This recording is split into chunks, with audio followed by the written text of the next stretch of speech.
Next one, pi bond. Already we have discussed about sigma bond. Now pi bond. This type of bond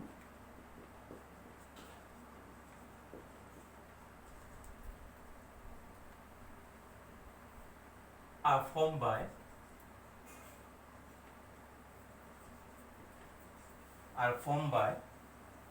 sidewise overlap.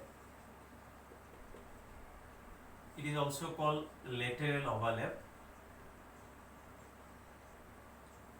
Sidewise or lateral overlap of two p orbitals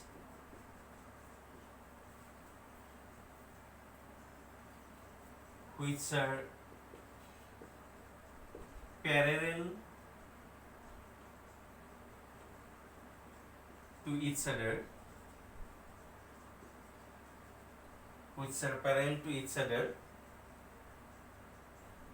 This type of bonds are formed by sidewise or lateral overlap of two p orbitals which are parallel to each other. Now, s orbital cannot do sidewise or lateral overlap. Lateral overlap you will get either in case of p orbital or d orbital. S orbital only produce sigma bond. It cannot form pi bond. And this type of overlap do not take place along their internuclear axis. Now, for example, suppose this is pz orbital and this is another pz orbital. As you know, there are three p orbitals, px, py and pz. We consider that this is pz orbital and these two orbitals, they are parallel to each other. When they undergo overlap, they will overlap like this way. Since they are parallel to each other, and in this type of overlap you will get two overlap area. Here overlap takes place, here overlap takes place, and this is your nucleus, this is another nucleus. So internuclear axis, if you want to draw, internuclear axis should be this one. This is called internuclear axis. So here overlap takes place above and below the internuclear axis, but in the internuclear axis it do not undergo overlap. So those bonds which undergo this type of sidewise overlap, this is called sidewise or lateral overlap. This type of lateral overlap always produce pi bond. Similarly, this is suppose py orbital and this is another py orbital, py. When they undergo overlap, they also undergo lateral overlap and they will overlap like this way.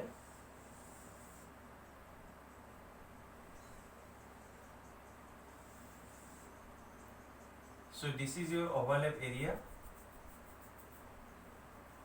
and this is your overlap area. This is your internuclear axis.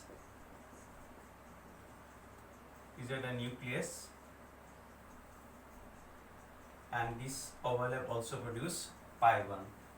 So when head-on overlap takes place, sigma bonds are formed, and when lateral overlap takes place, pi bonds are formed like this way.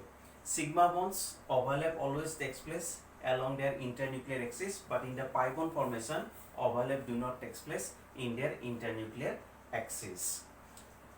So this is about the type of covalent bond, I mean sigma bond and pi bond. A covalent bond can be classified into two types, sigma and pi, depending on the type of overlap. There are two types of overlap, one is called head-on overlap and one is called lateral overlap. When head-on overlap takes place, sigma bonds are formed, and when sidewise or lateral overlap takes place, then pi bonds are formed. Now we'll do the difference between sigma bonds and pi bonds. What are the differences between sigma and pi bond? This is very important. If you want to write difference between sigma and pi bond, I will tell you the difference. Sigma bonds are formed due to head-on overlapping between two orbitals, and pi bonds are formed due to lateral or sidewise overlapping between two orbitals. Number 2, sigma bonds may be formed due to SS, SP or PP overlapping, but pi bonds are formed by only PP overlap. S orbital cannot produce pi bond. Sigma bonds are stronger, pi bonds are weaker. If you want to explain why sigma bonds are stronger, as you know, sigma bond when formed, suppose this type of overlap produce sigma bonds, this is your internuclear axis. Since the overlap takes place along their internuclear axis, so the bonding electrons are present inside the nucleus, and that is why bonding electrons are more attracted by the nucleus, and that's why sigma bonds are stronger. But in case of pi bond formation, since lateral overlap produce pi bond, so here overlap takes place, here overlap takes place, and these are the nucleus. I mean the bonding electrons, they are far away from the nucleus, and that's why the nucleus is less attracted by the your bonded electrons, and that is why pi bonds are said to be weaker.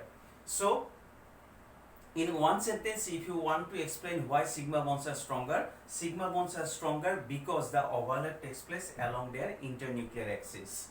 Pi bonds are weaker because overlap do not take place in their internuclear axis. And since the overlap takes place in the internuclear axis, so bonding electrons are closer to the nucleus, and that's why the nucleus attract the electrons more, and that is why sigma bonds are said to be stronger.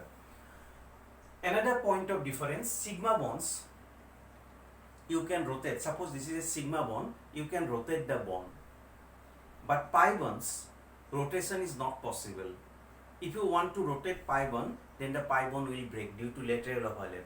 So pre-rotation is possible in sigma bond, but pre-rotation is not possible in pi bond. So these are the main point of differences between sigma bond and pi bond. Sigma bonds are formed due to head-on overlap, pi bonds are formed due to lateral overlap. Sigma bonds are formed between SS, SP, also in between PP orbitals, but pi bonds are formed in between only PP orbitals. Sigma bonds are stronger, pi bonds are weaker. Sigma bonds, in case of sigma bonds, free rotation is possible. I mean you can rotate the bond, but in case of pi bond, free rotation is not possible. If you rotate the pi bond, then pi bond will break. So these are the point of differences between sigma and pi. Now we will take some examples how the covalent bond is formed in the molecule due to overlap between the orbitals. So number 1, the simple example, formation of hydrogen molecule. If you want to explain formation of hydrogen molecule by applying valence bond theory, then as you know, hydrogen molecule contain two hydrogen atom. This is 1s1, this atom contain 1s1. 1s orbital, if you want to write in box, suppose this is your electron, and this 1s orbital also contain one electron like this. Spin should be opposite, so overlap takes place in between these two half-filled orbital, and due to this overlap they will form a bond which is called covalent bond, I mean sigma bond. So if you want to draw the diagram of this, so 1s orbital is spherical and it contains one electron, this is for one hydrogen. This is another 1s orbital for another hydrogen, it also contains one electron. So when they undergo overlap, they will overlap like this, and this is your overlap area. Here two electrons will come, and like this way they produce hydrogen-hydrogen covalent bond. And since the overlap takes place along their internuclear axis, that's why bond is sigma bond. So the bond present between hydrogen and hydrogen is sigma bond. So in a molecule, how many sigma bonds, how many pi bonds are present, you can find out like this way. In case of hydrogen molecule, the bond is said to be sigma bond because the overlap takes place which is called head-on overlap, and head-on overlap always produce sigma bond. So that is why if the question asks in hydrogen molecule, the covalent bond present is sigma or pi, so you have to write sigma because head-on overlap takes place in between the orbitals. So like this way you have to draw number of molecules, I mean orbital diagram of molecule like this way, how the overlap takes place. You have to show it by drawing the orbitals like this way. So in next class we will do the orbital diagram of different molecules. Thank you.